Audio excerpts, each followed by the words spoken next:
Bahagia bukanlah hari esok, bahagia adalah saat ini. Canda dan tawa jadi barang mahal saat diri terkurung duka. Bukan harta yang jadi bahagia, bukan pula tahta yang meraja. Karena pikir kita wujudkan cinta, indahkan jiwa, cerahkan raga. Tersenyumlah di saat duka, jangan merana karena membawa duka.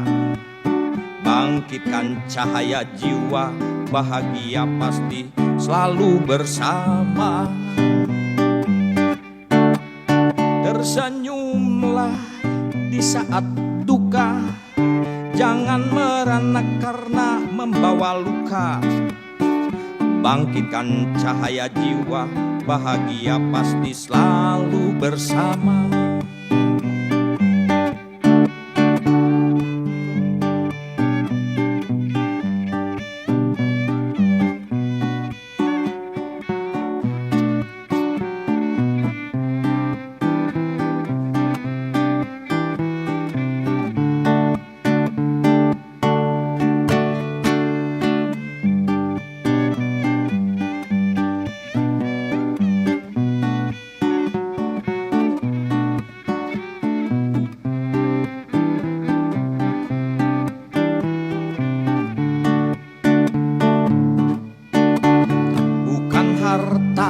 Yang jadi bahagia, bukan pula tahta yang meraja.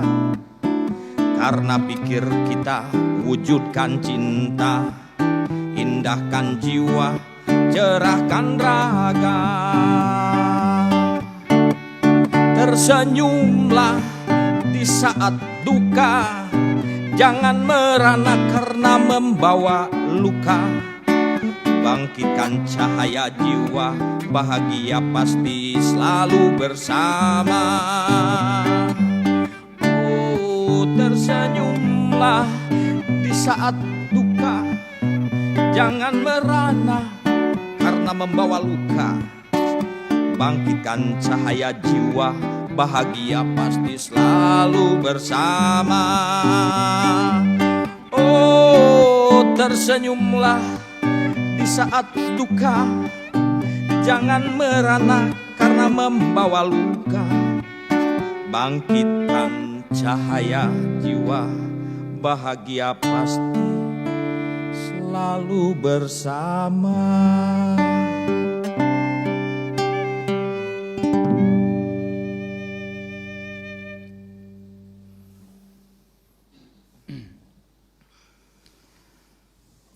Bismillahirrahmanirrahim.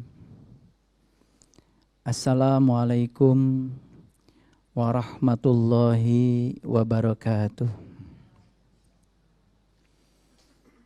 Alhamdulillahi rabbil alamin, Ar-Rahmanirrahim, Maliki yaumiddin. Iyyaka na'budu wa iyyaka nasta'in. Ihdinas syiratal mustaqim, syiratal ladzina an'amta alaihim, ghairil maghdubi alaihim waladdallin. Asyhadu an la ilaha illallah wahdahu la syarikalah rabbul alamin, wa asyhadu anna muhammadan abduhu wa rasuluh, asrafal anbiya'i wal mursalin, Sayyidina Muhammadin wa ala alihi wa sahbihi ajmain. Subhanaka la ilma lana illa ma 'allamtana, innaka antal alimul hakim. Subhanakallahumma rabbana wa bihamdika, asyhadu an la ilaha illa anta, astaghfiruka wa atubu ilaih. Astaghfirullahaladzim, Astaghfirullahaladzim, Astaghfirullahaladzim, allazi la ilaha illa huwal hayyul qayyum wa atubu ilaih min jami'il ma'asi wa dzunub la haula wa la quwata illa billahil aliyyil azim. Membicarakan satu kekurangan diri sendiri jauh lebih bercahaya daripada memaki ribuan kesalahan orang lain. Karena satu-satunya cara meniadakan kegelapan bukan dengan cara menyerang kegelapan itu sendiri. Karena satu-satunya cara untuk membuang kegelapan adalah menghadirkan cahaya. Ada banyak api di luar diri kita. Tetapi selalu saja kebakaran terjadi bukan akibat api dari luar diri kita. Karena kebakaran yang paling berbahaya selalu terjadi dari api yang ada di dalam diri kita. Sebuah tabung gas meledak itu karena apa? Karena dalam sekejap gas yang di dalam tabung itu terbakar. Sehingga energi berlebih. Sementara ruangnya terlalu kecil. Akibatnya terjadilah ledakan yang sangat dahsyat. Dan ledakan itu biasanya menyakiti. Ledakan itu biasanya membakar. Bahkan banyak di luar dirinya justru banyak yang terluka akibat ledakan itu. Kalau dalam bahasa ilmu fisika, ledakan terjadi karena proses isohorik. Volumenya tetap sementara energi di dalam berlebih.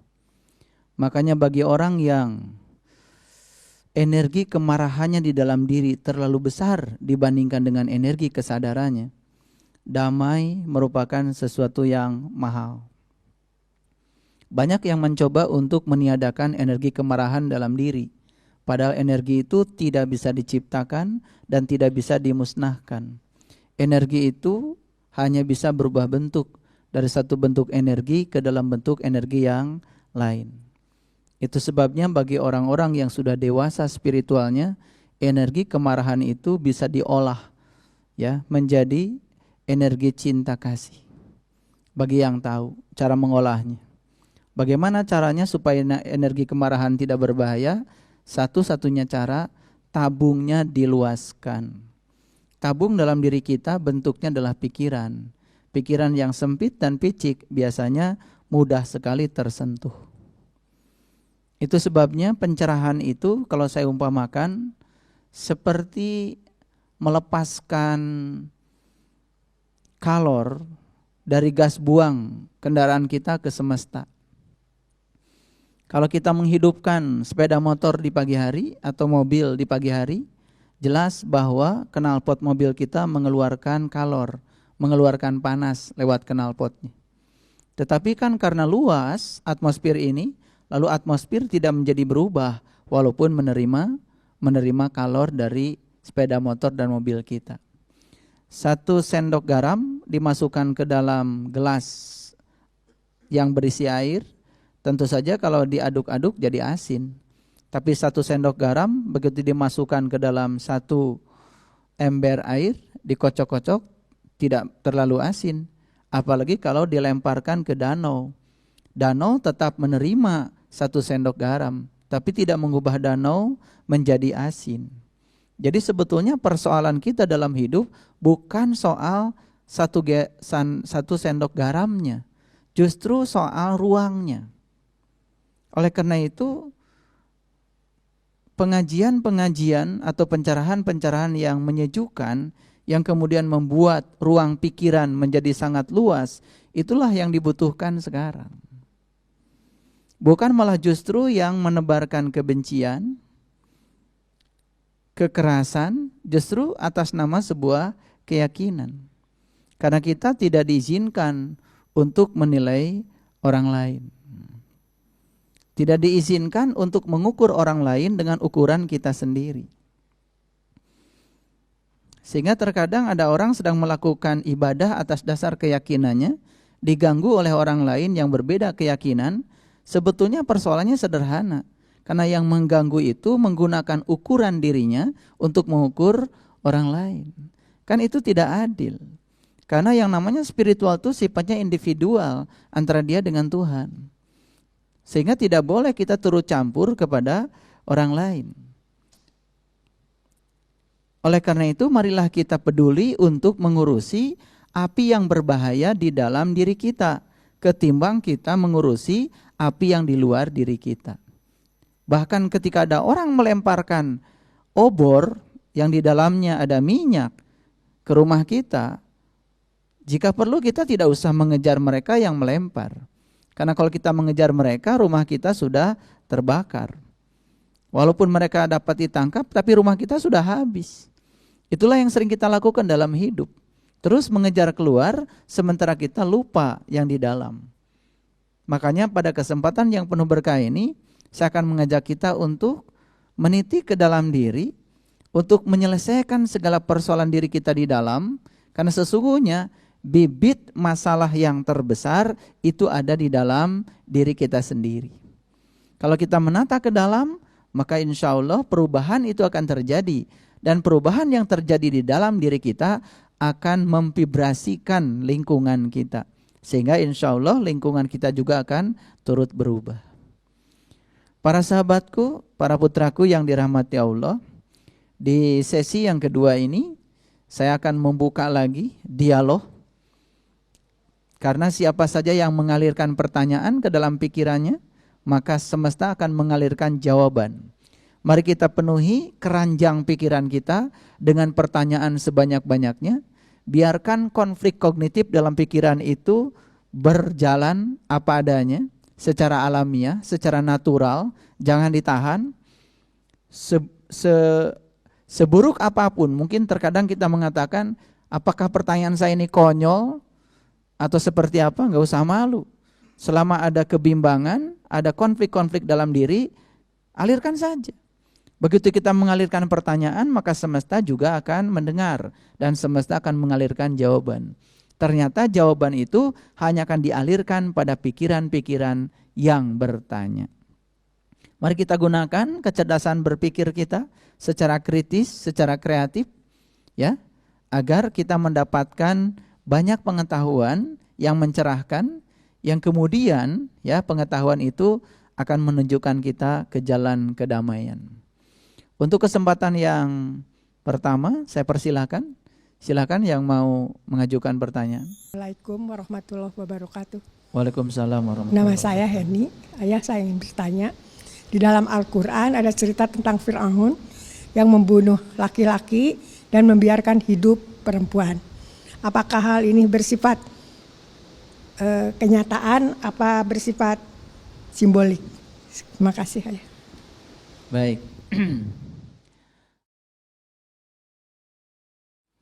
Ya.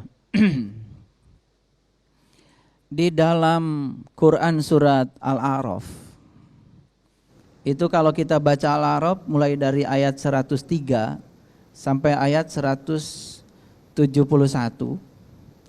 kita akan melihat perjalanan Musa dan Fir'aun.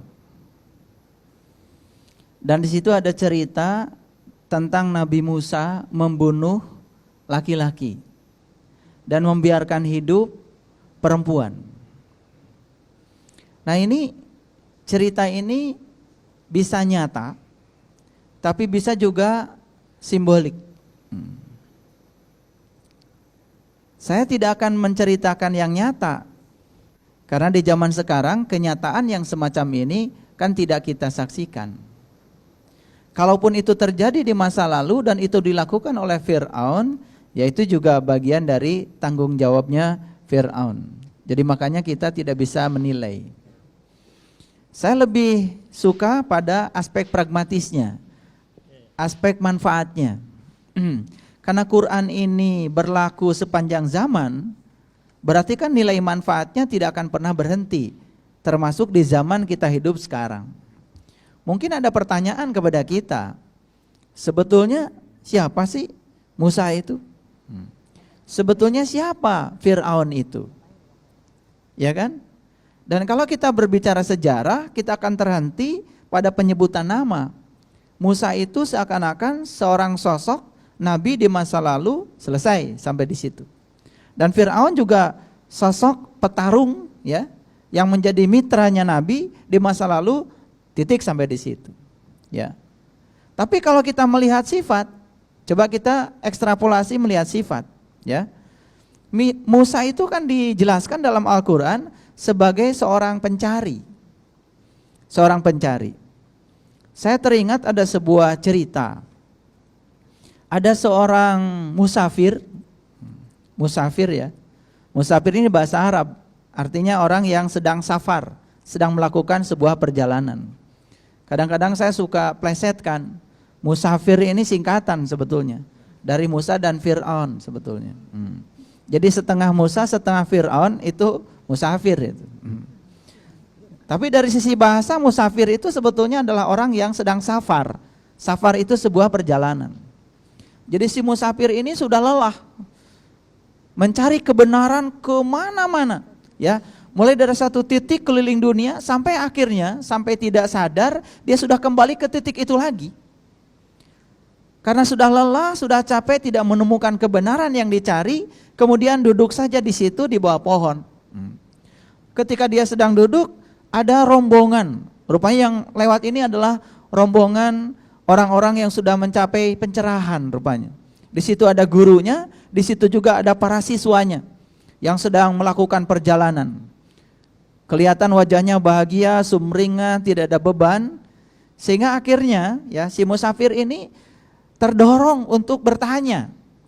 Lalu dia berdiri dan menghentikan si pejalan tadi itu. Yang pertama kali dihentikan itu adalah guru, seorang guru. Rupanya dia adalah seorang guru spiritual. Ini guru spiritual yang simbolik.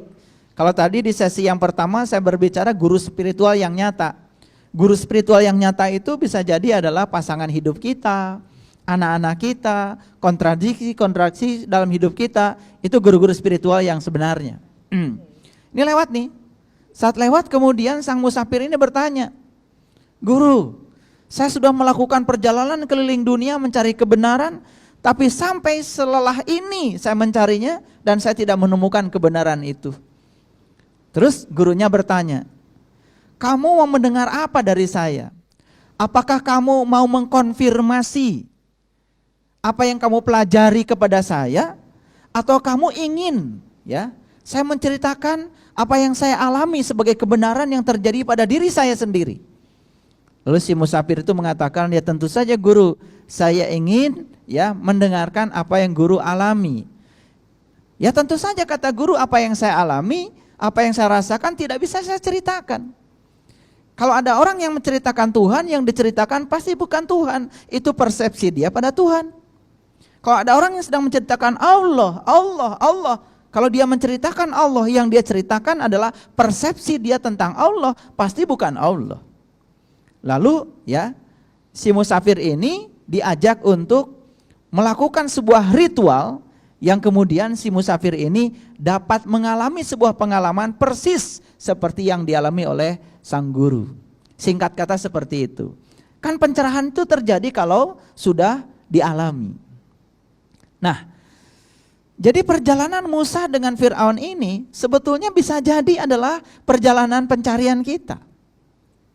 Kalau saya umpamakan Musa ini adalah sosok kebenaran, dan kemudian Fir'aun ini adalah sosok kejahatan, dan kebenaran dan kejahatan itu sebetulnya satu rumah, ada di dalam diri kita. Makanya di dalam Quran dikatakan fa'alhamaha fujuraha wa taqwaha. Sesungguhnya dalam diri kamu itu ada dua sifat. Satu sifat fujur, anggap saja itu Fir'aun, dan satu lagi sifat takwa, anggap saja itu Musa. Persoalannya bumi kecil kita ini, bumi alit ini mau dipimpin oleh khalifah yang mana? Mau khalifahnya Musa atau mau khalifahnya Fir'aun? Ketika khalifahnya Musa, tentu saja yang akan dihidupkan Musa itu laki-laki. Dan Musa juga tidak akan membunuh perempuan. Cuman porsi laki-laki lebih banyak daripada porsi perempuan. Tapi begitu yang hidup di sini adalah Fir'aun, pasti yang akan dihidupkan itu adalah wanita. Dan yang akan dibunuh banyak itu adalah laki-laki. Kenapa? Karena laki-laki itu simbol dari kekuatan ruhani. laki-laki itu simbol dari jiwa kita. Laki-laki itu simbol dari diri sejati kita. Sedangkan wanita, perempuan itu simbol dari jasmani kita. Jadi siapa sesungguhnya Fir'aun? Itu loh Fir'aun yang suka menghidupkan perempuan banyak-banyak tetapi mematikan laki-laki. Jadi kalau perempuan itu dianggap saja sebagai materi dan kemudian laki-laki itu sebagai yang imateri, yang bisa dicapai lewat materi, sesungguhnya yang namanya Fir'aun itu adalah yang hidupnya fokus melulu hanya pada aspek materi. Kalau dalam Quran disebutnya golongan kiri. Golongan kiri itu golongan jasmani. Nah, golongan ruhani disebutnya golongan kanan. Makanya kalau ibu bapak membaca Quran surat Al-Kahfi ayat yang ke-17, kita akan mendapatkan ayat yang berbunyi seperti ini. Kamu akan melihat matahari ketika terbit condong dari gua ke sebelah kanan. Dan matahari itu akan terbenam ke sebelah kiri. Apa matahari di situ? Matahari itu lambang dari pencerahan. Matahari itu lambang dari pencerahan. Makanya matahari itu luas tanpa batas. Ya. Matahari itu akan terbit dari mana? Dari gua. Gua itu sesungguhnya sebuah lokus pada diri kita, ya. Yang paling berharga, puncak kesadaran kita, dalam bahasa lain sering disebut Sidrah Al-Muntaha. Kalau itu diberdayakan dalam diri kita, maka kita akan menyaksikan matahari terbit di situ. Itu yang disebut dengan pencerahan. Dan biasanya begitu dominan unsur duniawi kita, mengomandoi lagi pikiran kita, apa yang terjadi? Yang terjadi matahari yang sebentar terbit, sebentar lagi terbenam. Tenggelam. Kemana tenggelamnya? Di Quran dikatakan dia akan tenggelam ke sebelah kiri. Makanya kalau ada kanan itu pasti aspek rohani. Kalau ada kiri pasti aspek duniawi, aspek jasmani. Makanya kalau ada laki-laki pasti aspek rohani. Kalau ada perempuan aspek jasmani. Jadi siapa Fir'aun itu sesungguhnya? Fir'aun itu bisa jadi kita sendiri yang suka mengizinkan aspek jasmani berlebihan tetapi membunuh aspek-aspek rohani. Kesenangan pada duniawi biasanya cenderung mematikan rohaniah kita. Kesenangan pada duniawi yang dominan sampai takut kehilangan dunia itu menjadi penghambat untuk kemajuan rohaniah kita. Makanya siapa saja yang dalam hidupnya lebih mengedepankan aspek jasmani daripada aspek rohani, sesungguhnya dia mewarisi sifatnya Fir'aun. Makanya kalau kita berbicara Fir'aun dalam aspek simbolik dan diterapkan pada diri kita, aspek pragmatisnya kelihatan ketimbang kita belajar sejarah Fir'aun. Makanya kalau kita belajar sejarah paling juga begini, oh itu ada orang di masa lalu kerjanya seperti itu, kita jadi ngomongin Fir'aun kan dosa. Daripada kita ngomongin Fir'aun lebih bagus kita lihat kenapa Fir'aun punya watak seperti itu. Apa sih kesalahan yang membuat beliau terakumulasi memiliki sifat seperti itu. Jangan-jangan Fir'aun di masa kini jauh lebih dahsyat daripada Fir'aun di masa lalu. Setahu saya Fir'aun di dalam sejarah itu cuma ngaku Tuhan. Sekarang banyak kok yang jadi Tuhan. Ngaku Tuhan saja sudah kita cap sebagai kejahatan, apalagi jadi Tuhan. Kenapa? Allah itu disuruh-suruh oleh kita terus-menerus supaya mengikuti segala keinginan kita. Bukan kita berserah diri kepada Allah sebagai Tuhan, tapi Allah disuruh berserah diri kepada keinginan kita. Kan itu jadi Tuhan. Nah, kadang-kadang kalau kita keluar seperti saya bilang dalam pembukaan saya tadi, membicarakan kekurangan diri, satu kekurangan saja akan mencahayakan semesta. Ketimbang kita membicarakan ribuan kesalahan orang lain. Karena itu tidak akan pernah membuat kita bercahaya. Nah, dengan uraian yang semacam ini, semoga kita jadi sadar. Jangan-jangan kita merasa Fir'aun itu hanya hidup di masa lalu, tetapi justru wujud Fir'aun di masa kini bisa jadi lebih banyak dan bisa jadi malah justru kita sendiri. Paham ya? Oke. Jadi bisa nyata, bisa simbolik. Cuman saya tidak tertarik untuk berbicara Fir'aun yang nyata. Biarkan saja itu sudah terjadi. Masa lalu walaupun 1 detik itu sejarah. Sejarah itu.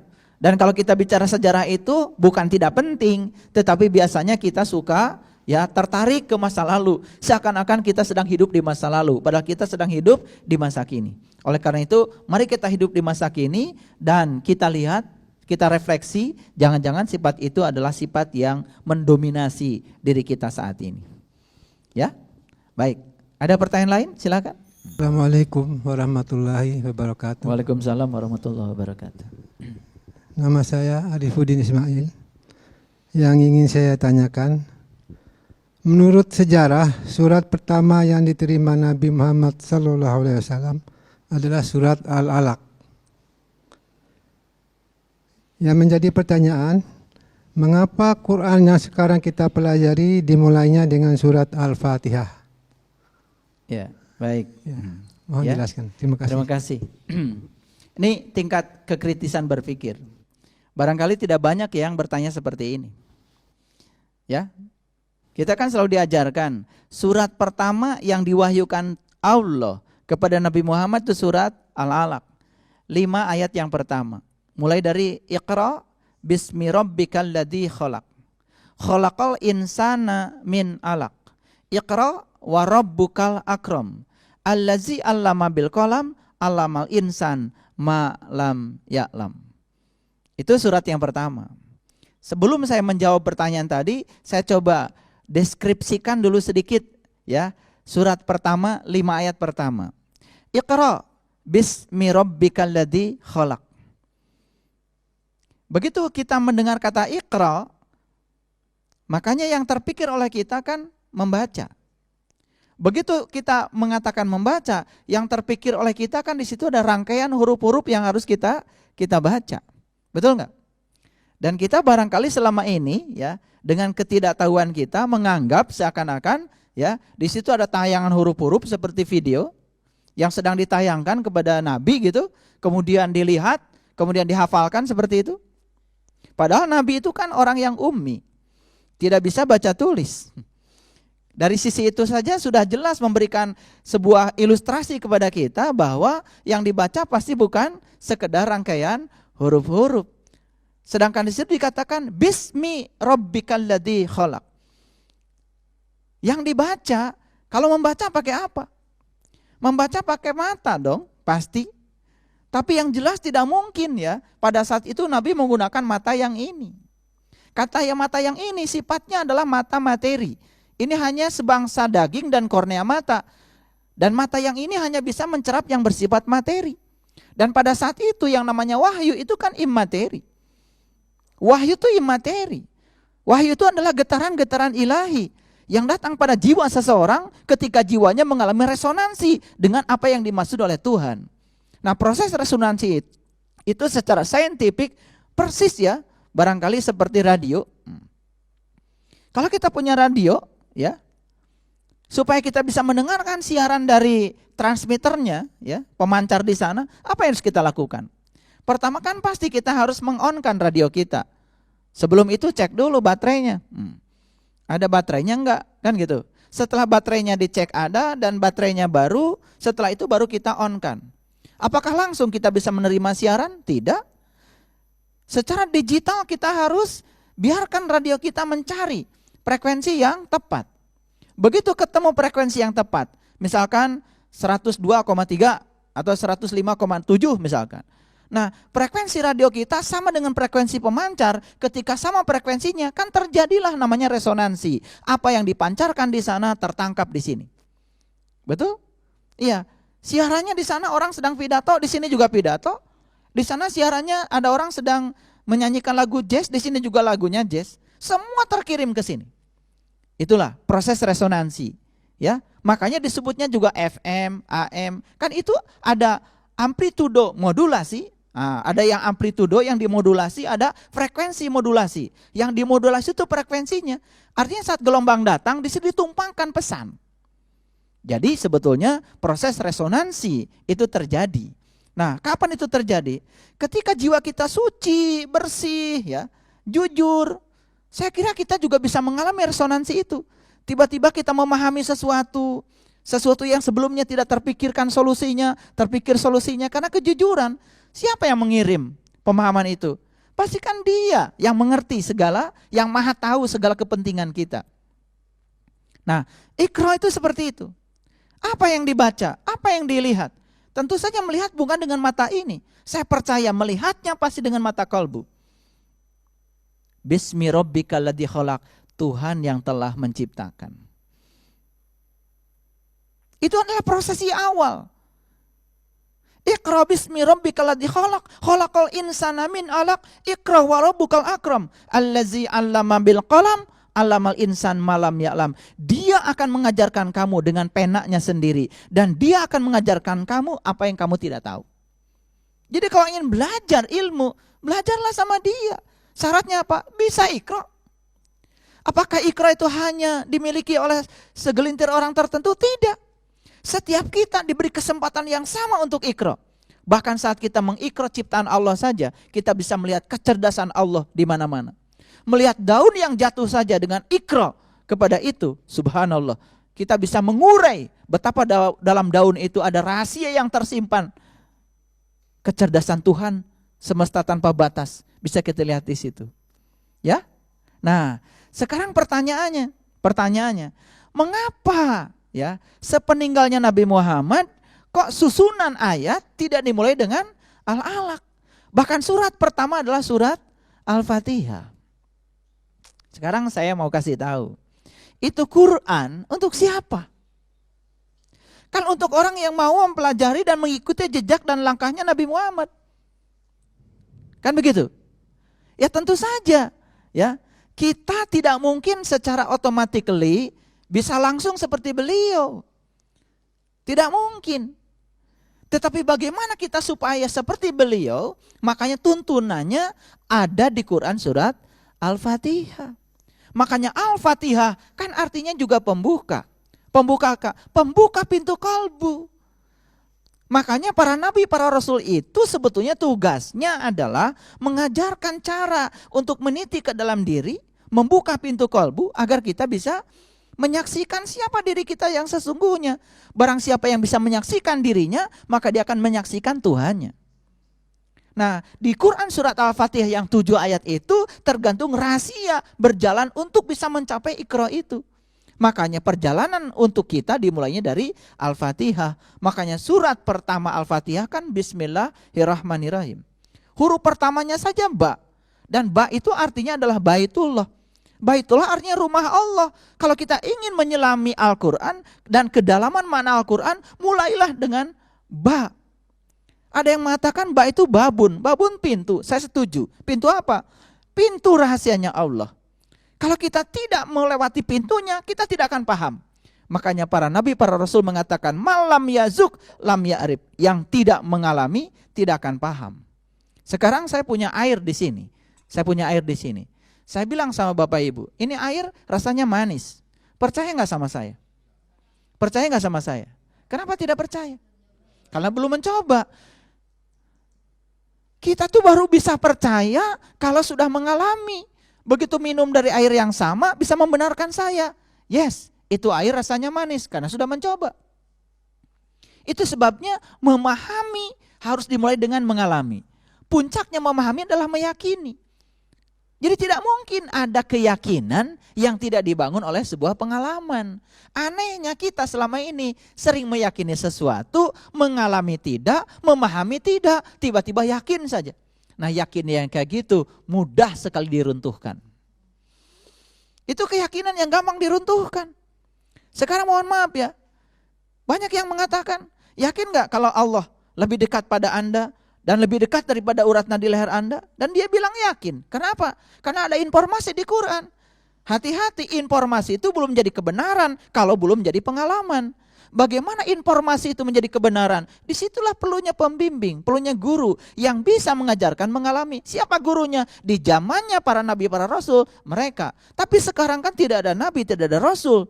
Tetapi mereka sudah mengatakan, ilmuku sudah aku wariskan kepada para pewarisku. Makanya Nabi mengatakan, al ulama warasatul anbiya. Carilah ulama yang mewarisi ilmunya Nabi. Hati-hati, bukan mewarisi pakaiannya, bukan mewarisi dandanannya, tetapi mewarisi ilmunya. Cari itu. Dan mencari ulama yang seperti itu mungkin ya, mungkin menjadi sesuatu yang menjadi langka dan sulit. Makanya kalau leluhur kami ya di tanah Jawa mengatakan ya, mencari ulama yang seperti itu persis seperti mencari jejak elang di langit. Persis seperti mencari jejak ikan di air. Persis seperti mencari jejak itik di sungai. Persis seperti mencari jejak semut hitam yang berjalan di malam kelam di atas batu hitam. Seperti itu sulitnya. Makanya di dalam Quran Allah berjanji, "Mayyahdillahu fahuwal muhtadi wa mayyudlil falan tajidalahu waliya mursidan." Barang siapa yang dikehendaki Allah dapat petunjuk, pasti akan mendapatkan seorang penunjuk jalan. Tapi barang siapa yang tidak dikehendaki Allah dapat petunjuk, sampai mati juga tidak akan bertemu dengan waliyan mursidan. Dia yang mewarisi ilmunya para nabi, para rasul. Jadi kembali lagi ke pertanyaan tadi, ya, pertanyaan awal, mengapa yang diturunkan surat Al-Alaq tetapi susunan Quran surat Al-Fatihah? Memang kalau kita ingin mengalami pengalaman seperti beliau, kita harus memulailah dari Al-Fatihah. Mulailah dari Al-Fatihah. Makanya huruf pertama Al-Fatihah adalah ba. Coba perhatikan Al-Fatihah, huruf terakhirnya juga nun. Luar biasa. Ba dengan nun bedanya sedikit. Kalau batu titiknya di luar, kalau nun titiknya di dalam. Harusnya kalau kita membaca Al-Fatihah secara benar, masuk ke dalam, harusnya kita bisa pindah dari luar ke dalam. Dari kulit ke isi. Harusnya begitu. Titiknya udah pindah. Coba huruf pertamanya ba, huruf terakhirnya nun. Makanya ahli-ahli tafsir yang sudah mencapai tingkat kebijaksanaan, ba itu adalah Baitullah, rumahnya Tuhan. Di mana rumah Tuhan yang sesungguhnya? Allah yang mengatakan, langit dan bumi tidak akan cukup menampung zatku, tapi kolbunya orang yang beriman, itulah sebenar-benarnya rumahku. Jadi rumahnya Allah yang sebenarnya adalah kolbunya orang yang beriman. Itu yang sebenarnya. Nah yang simbolik, yang syariat juga adanya di Mekah sana. Tapi kalau kita pergi ke sana kan, ya kita baru lihat rumahnya. Padahal di Quran dikatakan falyabudu rabb hadzal bait. Sembah yang punya rumah, jangan rumahnya. Sembah yang punya rumah, jangan rumahnya. Itu perintah kok di Quran, falyabudu rabb hadzal bait. Tapi kita tidak kritis menanggapi itu, tidak sadar. Nah, kalau kita perhatikan huruf pertamanya ba, huruf terakhirnya nun. Makanya kalau kita belajar ilmu tajwid, kita akan bertemu dengan hukum yang namanya iqlab. Iqlab itu qalbu. Apa itu iqlab? Nun mati ketemu dengan ba, dibacanya mim. Nun itu adalah nurullah, ba itu baitullah. Mim itu adalah ma'rifatullah. Siapa yang sudah menemukan nurullah dalam baitullah, maka dialah ahli ma'rifatullah. Itu yang disebut dengan ahlul bait. Makanya dekat dengan pencerahan. Kalau sudah dalam dimensi itu, masuk dalam dimensi rasa. Begitu sholat Allahu Akbar, bukan kulitnya saja, bukan raganya saja. Sholat dengan dirinya sendiri, dengan jiwanya. Makanya sholat adalah pelekatan kepada Tuhan. Makanya sebelum sholat kita wudhu. Wudhu artinya perpisahan. Mudah kita melekat dengan Tuhan kalau kita sudah bisa berpisah dengan selain Tuhan. Kapan itu terjadi? Kalau kita sudah tahu dan kenal pada Tuhan. Kalau kita tidak tahu dan kenal kepada Tuhan, sulit untuk berpisah dengan selain Tuhan. Karena kita juga tidak bisa membedakan mana Tuhan, mana yang bukan Tuhan. Betul enggak? Terkadang kita tidak sadar ketika tanya siapa Tuhan Anda? Allah. Tapi tepat bergantung Anda bukan Allah. Bisa jadi yang menyebabkan Anda takut, khawatir dan cemas bukan Tuhan. Tetapi yang lain-lain. Mohon maaf ya, mungkin uang, mungkin pasangan kita, mungkin rumah kita. Betul enggak? Iya, kehilangan itu kan luar biasa. Tapi banyak orang kehilangan Allah biasa-biasa saja. Kan itu, ketidaksadaran ya. Ya, ketidaksadaran. Jadi itu jawabannya. Ya, mengapa surat Al-Fatihah menjadi surat pembuka? Nah, makanya saya ingin mengatakan, mulailah dari Al-Fatihah. Insya Allah kita akan mengalami apa yang dialami oleh para nabi dan para rasul. Di bawah bimbingan seorang guru, pasti kita akan sampai. Makanya Al-Fatihah artinya adalah pembuka. Pembuka apa? Pembuka pintu kolbu. Nah, setiap rumah pasti ada pintunya, setiap pintu ada kuncinya. Makanya surat Al-Fatihah sering disebut dengan kunci pembuka mata kolbu. Kunci itu remeh biasanya, tapi kalau hilang gak bisa masuk rumah kita. Betul gak? Iya, rumahmu tidak akan bisa dimasuki kalau kuncinya tidak ada.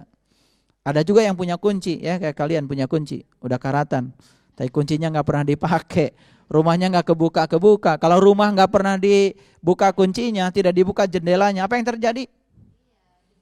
Debu, apalagi? Tikus, apalagi? Kecoa, apalagi? Pengap, apalagi? Bau apak, apalagi? Banyak hantu, apalagi? Jangan-jangan rumah kita ini karena nggak pernah dibuka, dalamnya sudah apek, banyak hantu, banyak tikus, banyak kecoa, betul? Iya, nanti coba kaget. Kalau saya ajarkan masuk ke dalam, begitu masuk ke dalam kaget. Ternyata rumahku berantakan amat ya. Isinya bau. Ya, karena apa? Tikus kencing di situ, berak di situ, betul nggak? Itu karena nggak pernah dibuka. Sinar matahari nggak pernah masuk, makanya kan nggak sehat. Nah, itulah yang disebut dengan jiwa-jiwa yang menderita. Nah, jiwa yang menderita itu karena tinggal di rumah yang kotor. Itu nggak pernah dibersihkan rumahnya. Makanya di dalam Quran ada kata-kata la yamassuhu illal mutahharun. Tidak ada yang bisa menyentuhku kecuali mereka yang suci, mereka yang bersih. Jadi tidak mungkin orang yang kotor tiba-tiba bisa menyentuh Dia yang maha suci. Tidak mungkin orang yang pikirannya kotor, kata-katanya kotor, perbuatannya kotor, menebarkan kebencian, tiba-tiba bisa bertemu dengan Dia yang maha suci. Nonsen itu. Ya, itu tidak mungkin. Itu bullshit, itu bohong, ya. Karena tidak mungkin. Resonansi terjadi kalau paling tidak frekuensinya tidak terlalu jauh deh. Ya toh? Kalau jauh banget tidak mungkin terjadi resonansi dalam bahasa sains. Itu yang bisa saya jelaskan.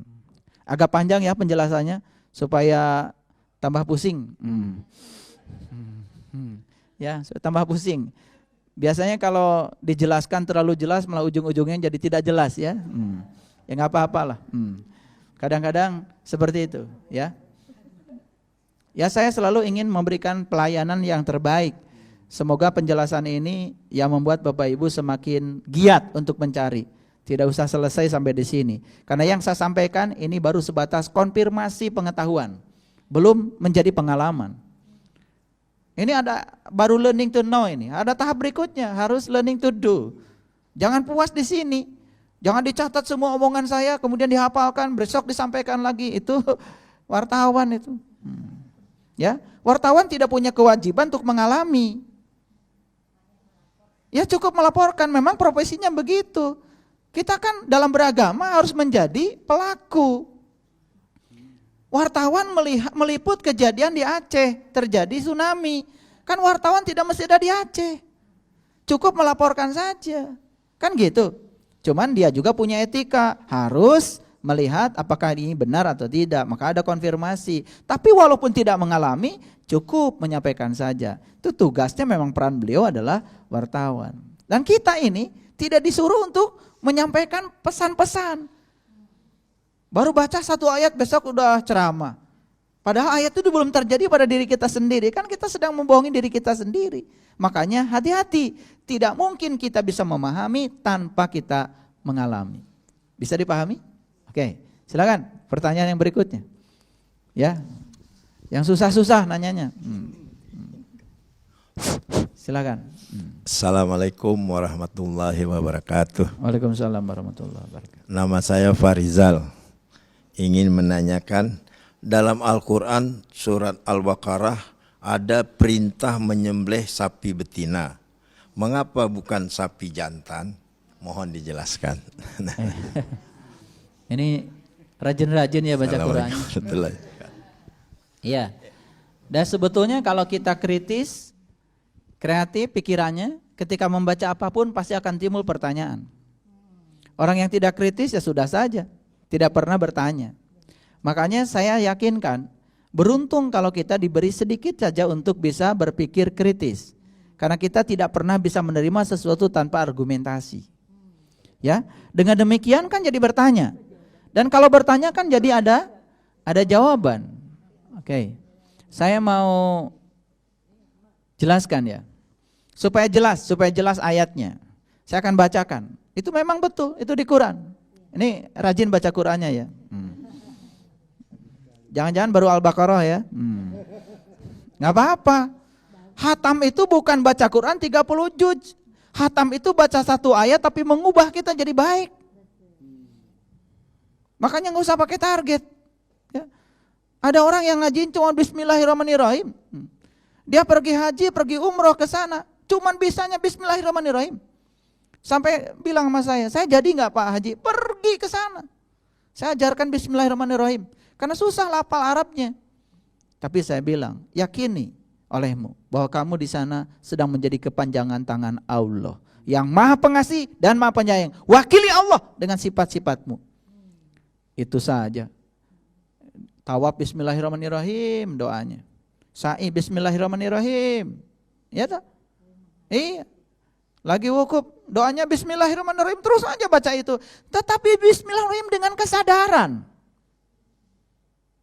Pulang dari sana wajahnya cerah.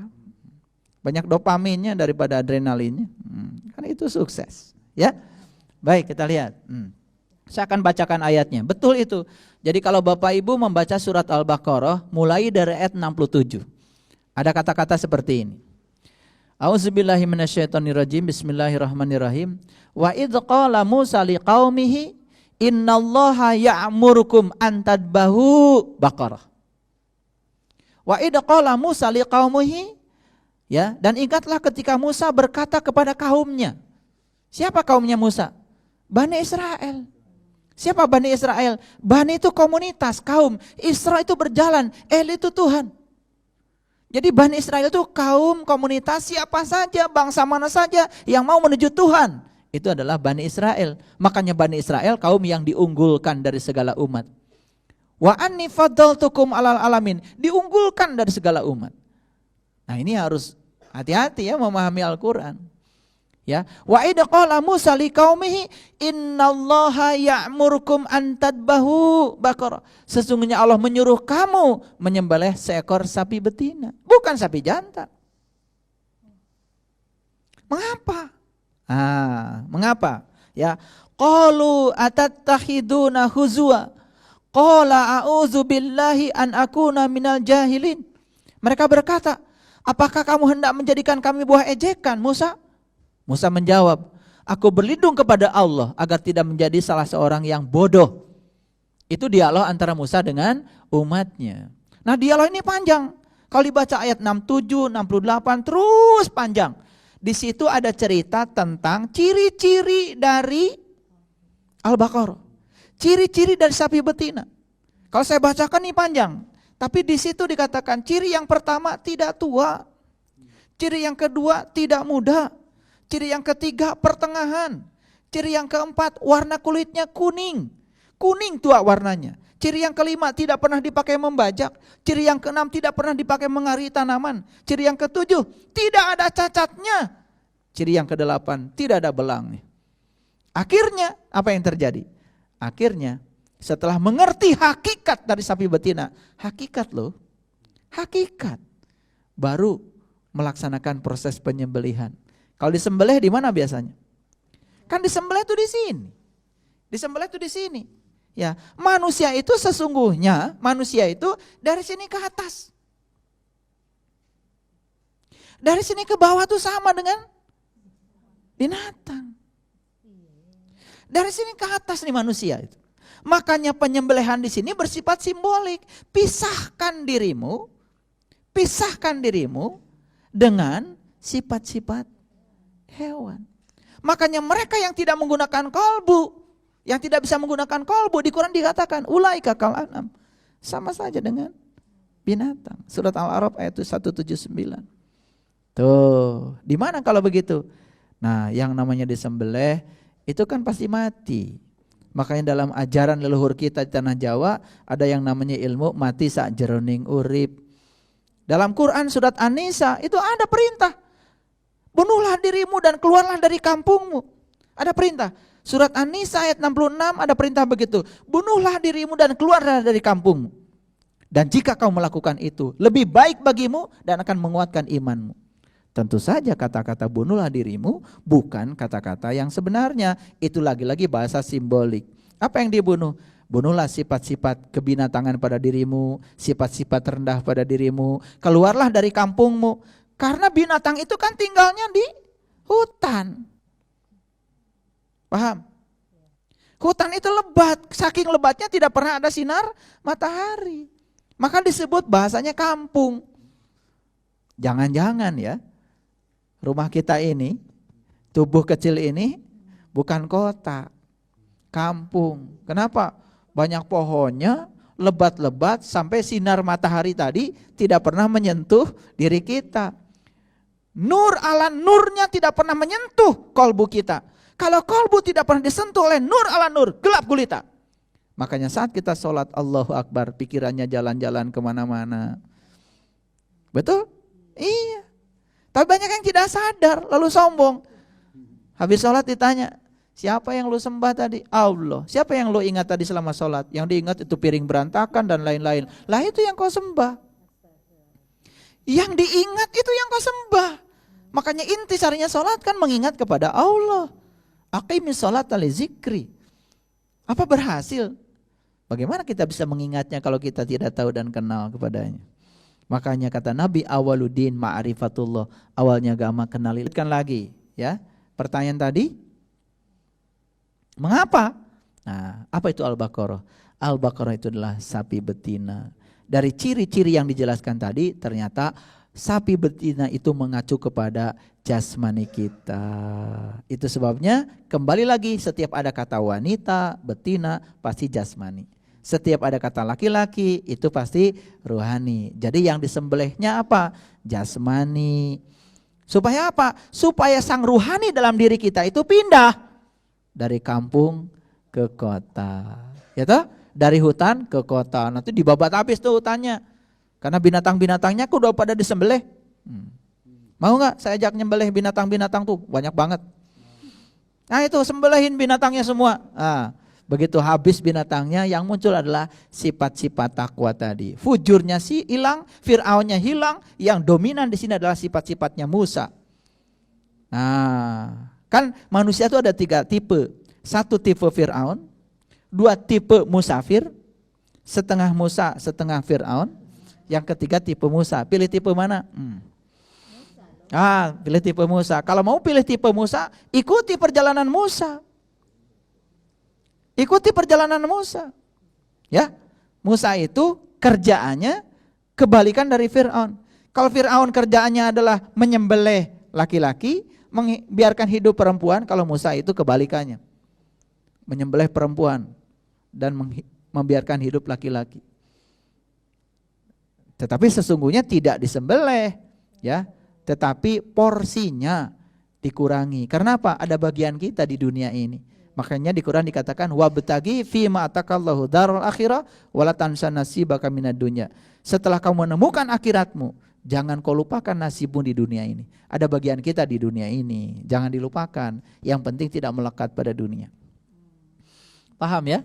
Oke, pertanyaannya makin dalam ya. Makin dalam, bagus. Nanti bisa dikaji lagi, ayat-ayatnya saya tunjukkan. Silakan, masih ada pertanyaan? Ya, silakan. Assalamualaikum warahmatullahi wabarakatuh. Waalaikumsalam warahmatullahi wabarakatuh. Saya Maya. Dalam Al-Quran surat Al-Fat ada pernyataan Allah bahwa Allah akan mengampuni dosa yang lalu dan dosa yang akan datang. Pertanyaannya, siapa orang yang memenuhi kriteria yang akan diampuni dosa masa lalu dan masa yang akan datangnya? Mohon penjelasan. Iya. Waduh, berat-berat ya. Surat Al-Fat, nanti saya cek dulu. Surat Al-Fat itu surat yang ke-48. Kita cek dulu, benar gak ada ayatnya? Oke. Baik Bapak Ibu, yang ditanyakan Ibu Maya itu sebetulnya Quran surat Al-Fat ayat yang kedua. Ayat yang pertamanya begini, Inna fatahna laka fatham mubina liyaghfira lakallah ma taqaddama min dambik wa ma ta'akhir. Mohon maaf ya, saya akan terjemahkan dulu. Inna sesungguhnya, fatahna laka, telah terbukalah kamu. Fatham mubina dengan keterbukaan yang nyata. Fatah itu artinya terbuka. Ya, Al-Fatihah itu kunci pembukanya. Fathah itu adalah keadaan setelah dibuka. Paham ya? Jadi gini. Saya punya rumah tertutup pintunya. Pertama harus punya kunci. Nah kuncinya itu Al-Fatihah. Begitu jebret dibuka, kita masuk ke dalam, itu sudah terbuka. Itu namanya Al-Fat. Keadaan terbuka. Jadi siapa yang mengalami keadaan terbuka? Ya tentu saja mereka yang sudah punya kunci. Apakah semua orang diberi kunci? Semua diberi sejak lahir. Diberi, itu keadilan dari Allah. Cuman bedanya apa? Ada yang bisa menggunakan, ada yang tidak. Makanya manusia di semesta ini cuma dua kalau bagi saya. Yang tahu dengan yang tidak tahu. Saya tidak akan menggolongkan manusia berdasarkan yang lain-lain. Manusia pokoknya cuma dua aja. Yang tahu dan yang tidak tahu. Itu saja. Tahu itu artinya apa? Awas. Tahu itu bukan kata orang. Tahu bukan apa kata buku. Tahu bukan baca koran. Tahu bukan apa yang dia dapat dari informasi. Itu belum tahu. Itu baru katanya. Tahu itu mengalami sendiri kok. Hati-hati. Bapak Ibu baca berita di internet. Bilangnya oh itu dari internet gini-gini, hati-hati. Bapak Ibu belum tahu. Itu kata orang. Belum tentu benar kok. Kecuali mengalami sendiri dikatakan itu namanya tahu. Nah banyak orang yang sok tahu. Baru kata orang bilangnya tahu. Padahal dia tuh tidak tahu. Cuma dia tidak tahu bahwa dia tidak tahu. Sok tahu aja. Dan orang kayak gini biasanya kalau diberitahu gak mau tahu. Rasanya paling tahu. Nah makanya hati-hati. Jangan mengklaim tahu kalau baru membaca. Jangan mengklaim tahu kalau apa kata orang. Bapak Ibu dengar ceramah saya. Tahu apa tidak? Belum. Baru mendengarkan kata saya. Kapan taunya? Kalau sudah membuktikan yang saya omongkan, baru tahu. Paham? Makanya hati-hati ya. Kalau menghadiri pengajian jangan ngitung pahala. Karena pahala yang sesungguhnya adalah dampak dari pengajian itu. Apalagi ngitung putaran ban. Supaya pahalanya paling banyak, makanya ya putaran ban dihitung yang paling jauh. Enak dong saya paling jauh dari Bandung. Putaran banknya paling jauh karena bensinnya paling banyak. Ya, Pertamax turbo lagi. Ya, iya. Kalau premium kan itu apa itu? Kalau jamu-jamu warna kuning itu apa namanya? Itu kan, warnanya juga kuning kan. Kalau Pertamax, ya. Warnanya biru kan? Itu oksi itu sudah masuknya. Nah, kalau Pertamax turbo kan warnanya merah, itu sudah wine. Makanya harganya juga mahal ya, betul. Nggak usah ngitung itu, ya. Jangan ngitung putaran ban, apalagi ngitung langkah. Enak dong sebelum nyampe di sini muter-muter aja dulu di Jakarta. Bukan itu. Pahala itu wujudnya apa? Perubahan. Pada siapa? Pada dirimu. Ya. Itu pahala. Ya. Pahala itu adalah perubahan yang terjadi. Siapa yang ngaji yang dapat pahala? Yang berubah habis ngaji. Kalau habis ngaji ngomongin orang yang gak ngaji itu gak dapat pahala. Gak berubah kok. Paham? Ya. Baik. Pertanyaannya, siapa orang yang akan diampuni dosanya yang lalu dan dosa yang akan datang? Baca dulu ayat pertama. Jangan langsung pada ayat kedua. Sesungguhnya terbukalah kamu. Dalam keterbukaan yang nyata. Jadi terbukanya nyata. Apa yang terbuka di situ? Bukan cerita terbuka mata yang ini. Cerita terbukanya mata kalbu kok itu. Makanya siapa yang sudah terbuka mata kalbunya, apa berikutnya? Liyaghfirlakallah ma taqaddama min dambik wa ma ta'akhkhar. Diampunkan dosa yang lalu, diampunkan dosa yang akan datang. Pertanyaannya, apa itu dosa? Bahas dulu dong. Karena kita selama ini ngomong dosa tapi nggak ngerti wujudnya kayak apa.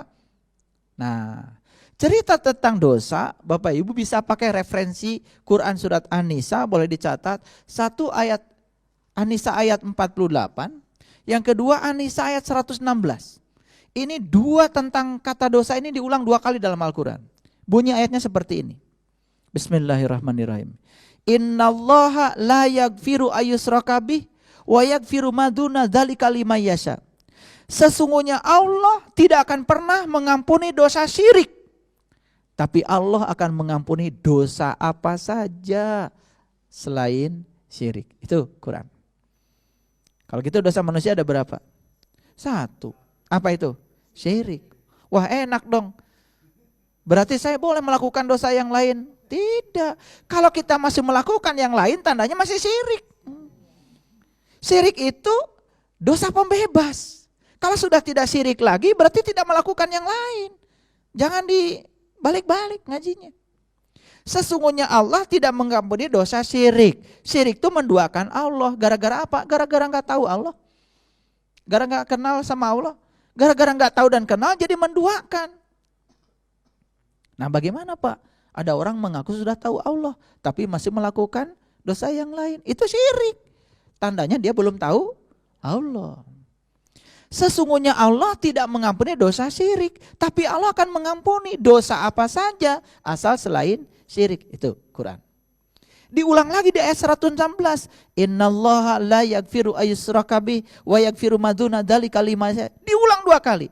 Sesungguhnya Allah tidak mengampuni dosa syirik dan Allah akan mengampuni dosa apa saja asal jangan dosa syirik. Kalau gitu saya tanya, pintar enggak Bapak Ibu? Kalau gitu dosa apa dulu yang harus kita urus? Syirik. Apa syirik? Menduakan Allah. Gara-gara apa? Gara-gara tidak tahu Allah. Bagaimana cara menyembuhkan dosa syirik? Tahu Allah. Itu saja. Bagaimana supaya tahu Allah? Terbukalah mata kolbunya. Masuk akal. Inna fatahna laka fatham mubina liyaghfir lakallah ma taqaddama min dambik wa ma ta'akhir. Bahkan berikutnya setelah diampunkan dosa yang lalu, dosa yang akan datang, wa yutimma nikmatahu alaika. Aku sempurnakan nikmat bagi dia. Hati-hati kalau ada nikmat di Quran, gak ada hubungannya dengan dunia. Itu nikmat berjumpa dengan Tuhan. Nikmat ya berjumpa dengan Tuhan di mana? Di puncak kesadaran, di ruang kesadaran. Makanya proses perjumpaan itu selalu di Sidrah Al-Muntaha, di puncak kesadaran. Hati-hati kata-kata berjumpa, jangan dipahami seperti Bapak Ibu jumpa dengan saya. Pikirannya jadi aneh lagi, makanya jangan dipikirkan. Jangan dipikirkan.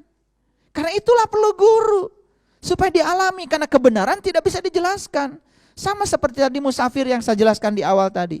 Kan ditanya sama guru, ketika musafir bertanya, guru apa itu kebenaran? Kan sang guru bilang, kamu mau tahu kebenaran itu adalah konfirmasi dari apa yang kamu pelajari pada saya? Atau kamu ingin tahu apa yang saya alami? Lalu apa kata musafir? Aku ingin tahu yang guru alami. Baik kata guru. Gurunya tidak berkata apa-apa. Gurunya tidak berkata apa, tidak menjelaskan apa-apa. Kan yang dijelaskan itu pembenaran. Loh kenapa kalau gitu saya menjelaskan? Sebenarnya kata-kata saya ini untuk melampaui kata-kata. Karena kalau saya tidak berkata-kata, Bapak Ibu tidak mengerti. Makanya saya terpaksa berkata-kata untuk apa? Untuk melampaui semua kata-kata. Dan pada saatnya Bapak Ibu harus melampaui semua kata-kata ini. Disitulah kita wukuf. Gak pakai kata-kata lagi. Apa yang aku alami, kalian alami. Baru di situ kebenaran. Apa yang aku rasakan, kalian merasakan. Di situ kebenaran. Kebenaran tidak bisa dijelaskan. Semua yang dijelaskan itu pasti pembenaran. Dan ciri pembenaran menimbulkan perdebatan. Ciri kebenaran selesai dari perdebatan. Tidak ada lagi diskusi. Makanya kalian banyak diskusi. Karena yang dibicarakan pembenaran, persepsi masing-masing orang. Ya debat dong. Perbedaan pendapat tidak bisa dihindari lagi. Akibatnya apa? Akibatnya debat kusir, hati menjadi keras. Kepala menjadi pusing, cenut-cenut, apalagi pengen menang sendiri, gebrak meja dan lain-lain. Oh, itu ciri orang yang tidak beradab. Sakit itu jiwanya. Ya. Jadi diampunkan dosa yang lalu, diampunkan dosa yang akan datang. Sekarang saya ajarkan. Lihat saya. Kita praktek sedikit. Bapak Ibu. Dulu Bapak Ibu tahu HP? Dulu? Tidak? Betul? Ya? Sekarang tahu HP? Tahu? Begitu tahu HP sekarang, tidak tahu HP yang dulu sembuh nggak? Sembuh kan? Kalau ditanya HP kayak apa? Ya kayak gini. Kamu dulu tahu HP? Tidak. Yang dulu tidak tahu, jadi tahu nggak? Sembuh nggak? Sembuh. Yang akan datang kan HP gini juga. Sembuh gak yang akan datang? Itu namanya. Yang lalu sembuh, yang akan datang sembuh. Yang disembuhkan adalah dosa tidak tahu. Begitu kita tahu, yang lalu sembuh? Hati-hati, bukan dosa-dosa yang lalu diampunkan semua, bukan begitu. Tidak tahu Tuhannya, begitu tahu Tuhan menjadi sembuh yang lalu dan yang akan datang. Masuk akal? Hati-hati. Makanya bicara itu harus spesifik. Ciri orang yang profesional ngomongnya spesifik. Dan ciri orang yang tidak profesional ngomongnya ngawur. Gak karu-karuan, ya. Kalau pakai ayat, ayatnya juga ngawur, tidak tepat sasaran. Makanya jangan menafsirkan kata-kata di Quran dengan persepsi. Misalkan di Quran ada kata-kata nikmat, jangan ditafsirkan nikmat menurut persepsimu, salah lagi. Oh, nikmat itu enggak gitu kok menurut Quran. Di Quran ada kata-kata amal soleh, jangan ditafsir pakai persepsi, karena amal soleh enggak kayak gitu, beda. Makanya tafsir Quran bil Quran itulah pentingnya. Menafsirkan Quran harus pakai Quran. Sampai di sini memahami, ya. Kenapa di Quran, pertanyaan Ibu Maya, kenapa di Quran ya ada kata-kata Allah yang mengatakan diampunkan dosa yang lalu, diampunkan dosa yang... Siapa orangnya? Jawabannya sederhana. Orang yang sudah tahu kepada Tuhan. Siapa orang yang tahu pada Tuhan? Tidak bisa dijelaskan lagi. Karena kata tahu di situ pun tidak bisa dijelaskan. Tuhan tanpa batas. Taunya setiap orang dengan taunya orang yang lain beda taunya. Karena Tuhan akan mengenalkan diri kepada setiap orang sesuai dengan kapasitasnya. Jadi kata tahu pun spektrumnya tanpa batas. Kalau dia tanpa batas kok. Makanya kalau ada orang mengatakan saya sudah tahu Tuhan, itu belum tahu. Karena ciri orang yang sudah tahu itu pasti ngomongnya tidak tahu. Kalau orang yang bilang tahu kan namanya juga tidak tahu. Makanya ya ciri orang yang tahu itu diam. Dan ciri yang tidak tahu bicara. Kayak saya.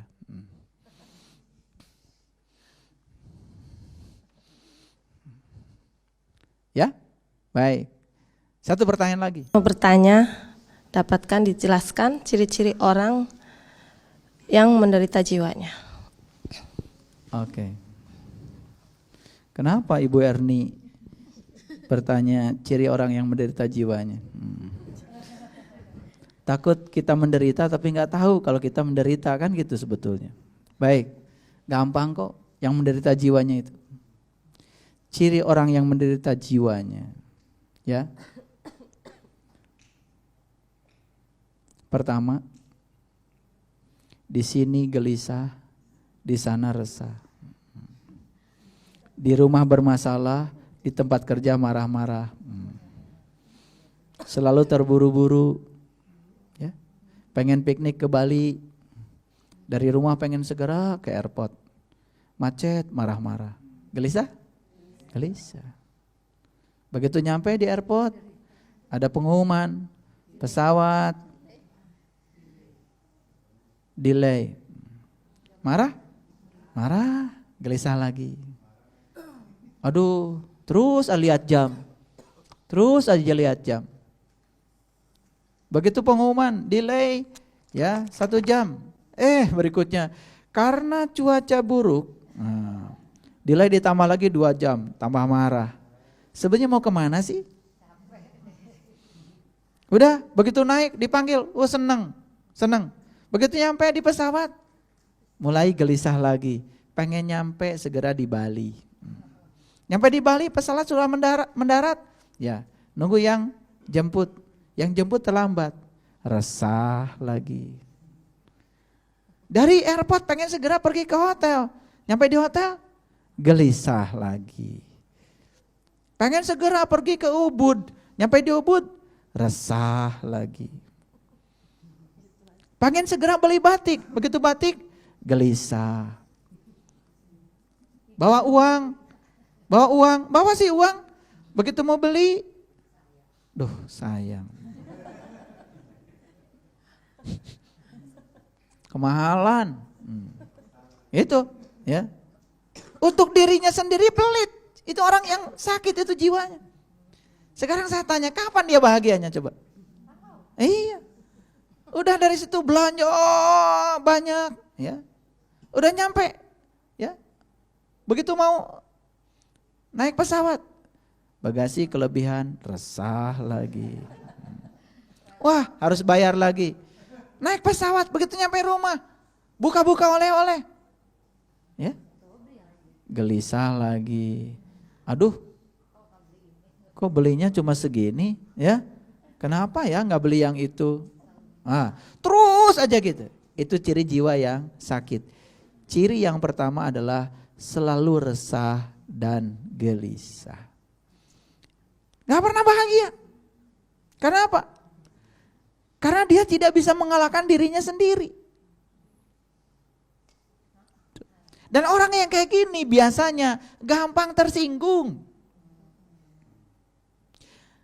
Gampang tersinggung, gampang marah, gampang menyakiti, gampang melakukan tindakan menyakiti pada orang lain. Biasanya gampang melakukan kekerasan. Itu tanda kedua. Makanya mohon maaf ya, orang yang kayak gini, Tuhan yang goib dia puja-puji, Tuhan yang nyata dia acuhkan. Ya, kalau sedang minta sama Tuhan yang goib luar biasa. Ya, begitu sudah nyata, Tuhan jadikanlah aku orang yang sabar. Orang yang sakit nih. Udah kata Tuhan, semua yang kamu minta sudah aku sediakan di rumahmu. Itu loh suamimu itu. Itulah jalan kesabaranmu. Dia gak sadar kalau suami yang gak sabar itu adalah jalan menuju sabar. Diminta lagi sama Tuhan. Tinggal menikmati kata Tuhan. Nikmati aja tuh. Jadi sabar. Minta lagi itu. Karena gak ngerti. Itulah ciri jiwa yang sakit. Di sini resah, di sana gelisah. Di rumah bermasalah, di tempat kerja marah-marah. Ya, wajahnya biasanya serem. Ya, tidak pernah bisa senyum. Ya, apalagi senyum pada yang melukai dia. Gak bisa dia. Hanya bisa senyum pada orang yang menyenangkan dia. Padahal jiwa itu hanya butuh satu. Kata jiwa, senyumlah kamu pada orang yang menyakitimu, maka itu makanan bagiku, kata jiwa. Nah, orang yang sakit jiwanya gak bisa. Ya, makanya dia terjebak oleh dualitas. Berpihak ke sini, tidak berpihak ke sana, terjebak benar salah. Tidak tahu kalau yang terjadi adalah kebenaran. Itu jiwa yang sakit. Loh, banyak cirinya. Ini belum selesai. Kira-kira cirinya segitu cukup gak? Ya cukup dulu segitu. Ada gak pada diri kita sekarang itu ciri? Loh, jangan-jangan kita lagi menderita, perlu ke rumah sakit ya. Nah, rumah sakitnya namanya rumah sakit jiwa.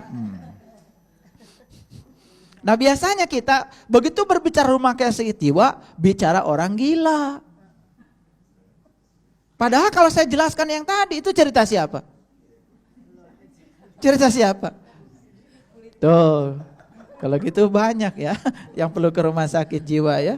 Ternyata kita mengirim saudara kita ya, yang gak pakai baju, pakai apa, karena jiwanya sakit. Lalu kita mengkelaskan dia sebagai orang yang sakit jiwanya. Padahal ciri-ciri sakit jiwa yang tadi ternyata melekat juga pada diri kita. Jangan-jangan kita pun perlu rumah sakit. Nah, sekarang cari rumah sakitnya gimana?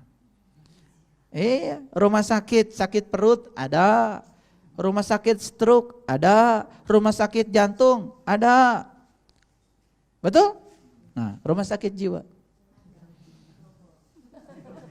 Itu rumah sakit orang gila. Harusnya itu rumah sakit orang gila. Ini yang saya bicarakan rumah sakit jiwa. Ayo, di mana rumah sakitnya? Harus cari rumah sakitnya. Sampai sekarang kita ternyata masih banyak yang perlu masuk rumah sakit. Begitu masuk rumah sakit kan harus ketemu dokter. Banyak gak dokter rumah sakit, dokter yang bisa menyembuhkan itu? Ya Allah, Bapak Ibu. Cari dokter yang bisa menyembuhkan jiwa itu ternyata tidak mudah. Tidak semudah mencari dokter jantung, stroke, panu, kurap, kudis. Tidak semudah itu. Baik, semoga setelah saya menjelaskan ciri-ciri yang tadi, kita menjadi sadar jangan-jangan kita juga masih punya ciri-ciri orang yang sakit jiwanya. Makanya kesadaran ini harus menyemangati kita untuk segera mencari rumah sakitnya. Setuju? Baik, itu dulu. Kalau masih banyak pertanyaan, Bapak Ibu bisa ditulis, bisa disampaikan. Semoga semua pertanyaan yang saya uraikan tadi bisa mengurangi ya konflik kognitif di dalam pikiran kita. Terima kasih. Assalamualaikum warahmatullahi wabarakatuh.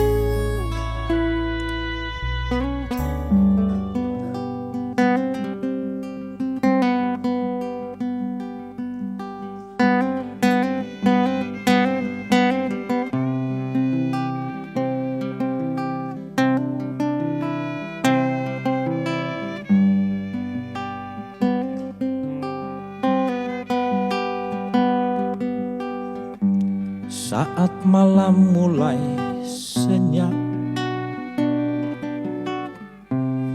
keheningan menatap gulita,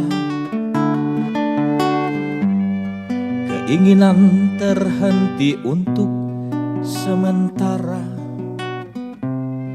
terbuai dalam hembus angin malam, tercatat kisah kehidupan anak manusia dalam dunianya.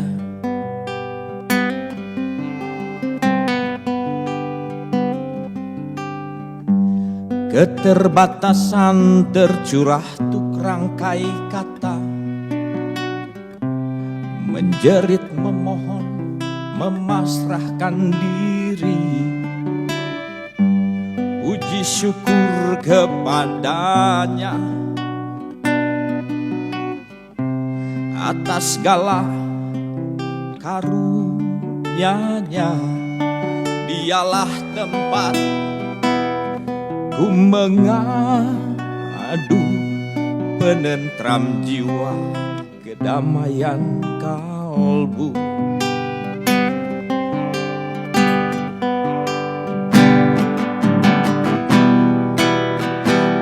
Kepada Allah aku bersujud,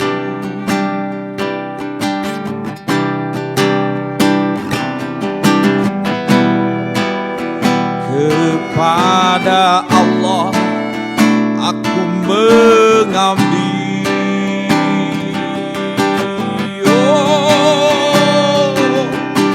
Menghantam karang, membelah langit, bersimpuh memohon ampunan, menghantam karang, membelah langit, bersimpuh memohon ampunan.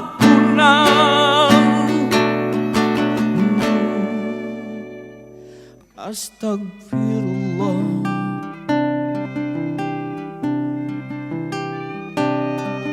astagfirullah,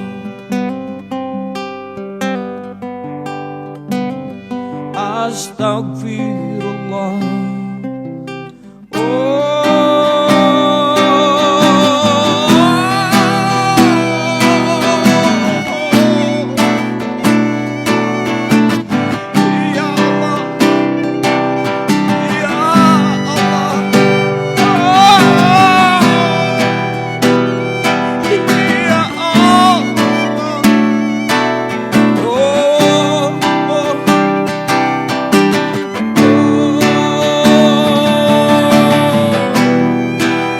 Kepada Allah aku bersujud,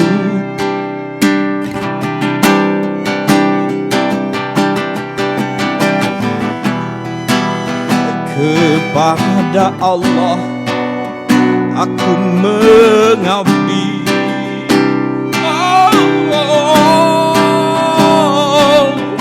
Menghantam karang, membelah langit, bersimpuh memohon ampunan,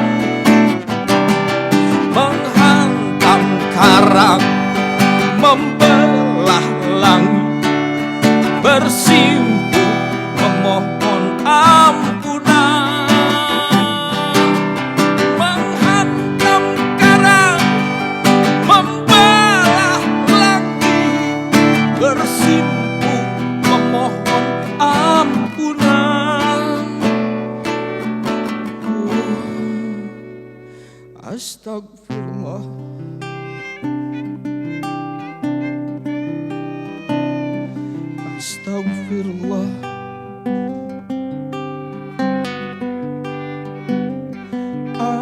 Astagfirullah.